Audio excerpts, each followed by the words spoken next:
Selamat malam, salam sejahtera. Isu hangat malam ini, UMNO baliklah ke pangkal jalan. Berita sepenuhnya, ahli-ahli UMNO yang saya hormati. Saya terpanggil untuk menulis kepada Anda semua karena saya melihat tanda-tanda yang jelas bahwa UMNO akan berpecah dan luntur tidak lama lagi. Ciri-ciri yang ada pada tahun 1987 sudah menjelma sekarang ini. Bezanya pada tahun 1987, unsur perpecahan dilakukan dan dirancang oleh pemimpin UMNO sendiri.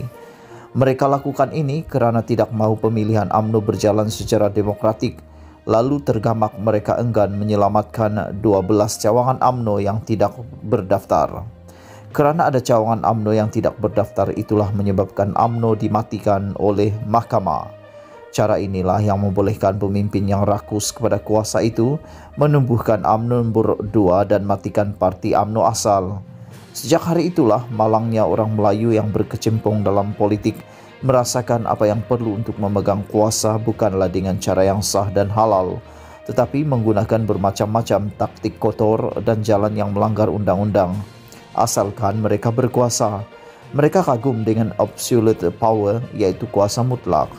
Langkah Sheraton adalah satu lagi manifestasi kemelut politik jahat yang digunakan untuk memegang kuasa oleh pemimpin Melayu Islam atas alasan supaya Anwar Ibrahim dan DAP tidak dapat berkuasa walaupun mereka mendapat mandat rakyat pada pilihan raya umum 2018. Hari ini UMNO sudah bersama kerajaan Muhyiddin Yassin sejak langkah Sheraton. UMNO begitu lemah sehingga kan tuntutan demi tuntutan dan ugutan demi ugutan oleh pucuk pimpinan parti tidak dihiraukan oleh PPBM dan juga Perdana Menteri. Mungkin ada alasan baik di mana tuntutan UMNO tidak dihiraukan, itu kita tidak ketahui. Walau bagaimanapun, malu rasanya ahli-ahli terhadap telatah pimpinan UMNO ini.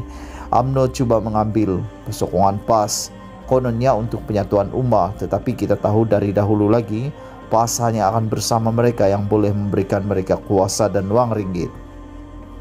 UMNO diketepikan karena UMNO tidak lagi berkuasa sepenuhnya. Dari apa yang berlaku di Perhimpunan Agung UMNO minggu lepas, jelas perpecahan UMNO rancangan dari pihak luar dengan pertolongan pimpinan UMNO dari dalam menjadi nyata sekali lagi. UMNO sepatutnya paham bahwa bila kuasa dirampas dari Pakatan Harapan, tidak ada sebab mengapa kuasa mereka akan selamat dan tidak dicabuli. Cerita P. Ramlee banyak menunjukkan apa yang berlaku dalam hubungan mereka yang berniat tidak baik. Selepas langkah Sheraton, sepatutnya UMNO mengambil pendekatan yang mulia dan mengikut tuntutan perlembagaan. Sepatutnya UMNO meminta Perdana Menteri membawa ke sidang parlimen usul vote of confidence atau undi percaya terhadap Perdana Menteri.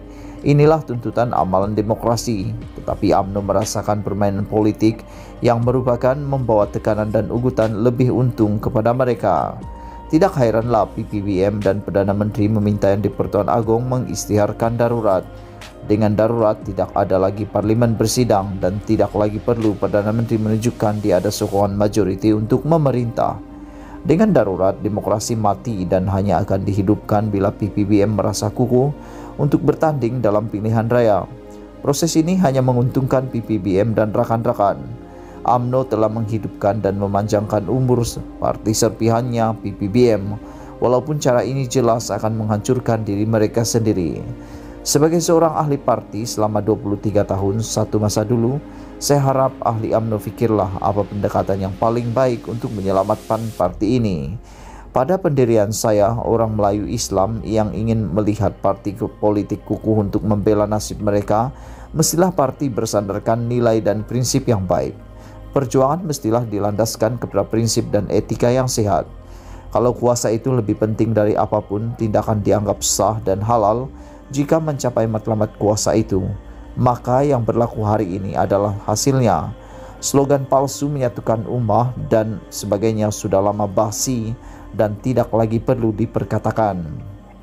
UMNO tidak lagi perlu bersama PPBM dan mereka yang merampas kuasa tempoh hari. Bila Menteri UMNO kekal dalam kerajaan sekarang, itu berarti UMNO menyokong sebuah kerajaan yang tidak ada majoriti atau lebih tepat, sebuah kerajaan yang takut untuk membuktikan yang dia ada majoriti sokongan wakil rakyat. UMNO parti yang ada maruah, tidak sepatutnya bersekongkol dengan kumpulan mereka yang takut kepada tuntutan demokrasi berparlemen. Bila Menteri UMNO terus kekal dalam kerajaan, itu berarti mereka menyokong penggunaan wang rakyat dalam Consolidated Fund atau kumpulan wang disatukan tanpa persetujuan Dewan Rakyat dan Dewan Negeri. Inikah perjuangan mulia Parti On Jafar dan Tunku Abdul Rahman? Alangkah UMNO balik ke pangkal jalan. Biarlah UMNO hidup seperti parti yang bermoral. Biarlah ia parti yang mempunyai ide dan pemikiran tajam yang membolehkan rakyat Malaysia dan bumi pura maju ke hadapan. Renunglah kembali ucapan pemimpin awal parti seperti On Jafar, Tunku Abdul Rahman, Dr. Ismail Abdul Rahman dan Abdul Razak Hussein. Biarlah kita old fashion atau kuno sedikit, asalkan kita dapat memberi nafas baru kepada parti yang animik ini. Pilihlah pemimpin yang tidak rakus, mahu berkuasa dan dari golongan mereka yang jelas berjuang untuk kepentingan rakyat. Tidak perlulah UMNO ingin sangat bersepakat dengan PAS kerana sudah jelas mereka selesa dengan kuasa dan duit. Lagipun, apakah ciri-ciri dan sifat PAS yang begitu memberangsangkan UMNO dan orang Melayu? Ahli UMNO mesti yakin ada di antara pemimpin mereka yang boleh memberi satu nafas baru untuk menghidupkan parti. Ramai lagi orang Melayu yang berkebolehan yang sanggup menyertai UMNO jika mereka melihat perubahan dalam parti itu. Bukalah pintu kepada anak muda Melayu yang ingin berjasa. UMNO tidak perlu mereka dari golongan yang kagum dengan cara manipulasi kuasa dan jawatan serta menggunakan kuasa di luar batas, tetapi perlu kepada tenaga yang menggunakan prinsip moral dan akhlak baik seperti yang ada pada kita orang Melayu. Kita pilih pemimpin yang boleh berterus terang dengan rakyat, yang mahu menjaga kepentingan semua kaum dan agama. Tidak perlulah mereka yang pandai tipu hela. Percayalah pada sistem demokrasi. Ini berarti pilih mereka yang rela mengundur diri bila tewas dan yang menggunakan kuasa dengan baik dan teratur bila berkuasa. Ahli UMNO jangan mudah terpedaya dengan konsep kestabilan sehingga kita tidak boleh bersuara dan pemerintah tidak boleh dipersoalkan. UMNO sekian lama bawah pemimpin diktator, jadi tidak heranlah ramai ahli-ahlinya kagum dan terpaku dengan cara lama. Inilah masanya UMNO cuba sekali lagi hidupkan demokrasi. Inilah masanya kepemimpinan UMNO mencuba jalan yang lebih memberi muka dan keutamaan kepada keperluan dan tuntunan rakyat bawahan. UMNO boleh mendapatkan konsensus dalam usaha mencari penyelesaian masyarakat dengan menolak cara lama yang hanya menguntungkan orang atas.